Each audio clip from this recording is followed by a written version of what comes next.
Hello అందరికీ welcome to my channel cooking vlogs. ఈరోజు కోనం fish curry, fish gravy ఎలా చేయాలో చూద్దాం.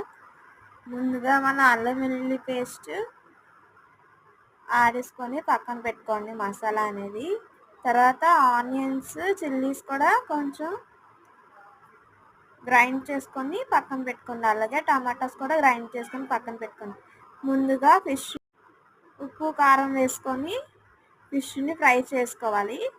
అలా ఫ్రై అయిన తర్వాత ఫిష్ని తీసుకుని పక్కన పెట్టుకొని అదే ఆయిల్లోని 1 స్పూన్ అల్లం వెల్లుల్లి పేస్ట్ వేసి ఉల్లిపాయ పచ్చిమిర్చి పేస్ట్ కూడా వేసి ఫ్రై చేయాలి. అందులో కొంచెం మనం ఇప్పుడు పసుపు సాల్ట్ వేసి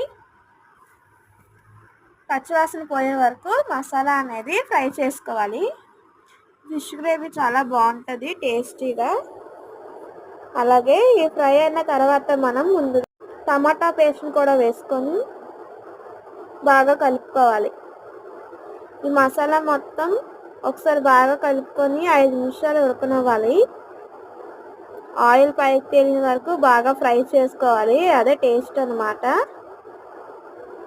ఇలా ఆయిల్ పైకి తేలిన తర్వాత మనం అందులోకి ఇప్పుడు కూరకు సరిపడినంత సాల్ట్, కారం వేసుకొని బాగా కలుపుకోండి. ఇలా కలుపుకున్న తర్వాత మళ్ళీ ఒక 2 నిమిషాలు ఈ మసాలా అనేది ఫ్రై చేసుకోవాలి.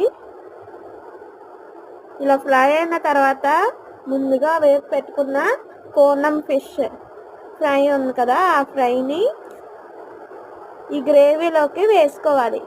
వేసుకొని ఒక 2 నిమిషాలు ముక్కకి గ్రేవీ మొత్తం పట్టినట్టు వేగించుకోవాలి. ఈ ఫిష్ కర్రీ చాలా బాగుంటుంది టేస్ట్ కూడా. ఫిష్ అసలు చాలా హెల్దీ ఫిష్, ఇది ప్రోటీన్స్ ఎక్కువ ఉంటాయి ఫిష్లోని. అలాగే కూరకు సరిపడినంత వాటర్ వేసుకొని ఉడికించుకోవాలి. దగ్గరికి బాగా ఉడికించుకొని లాస్ట్లో కొత్తిమీర వేసుకుంటే కోనం ఫిష్ గ్రేవీ రెడీ అయిపోతుంది.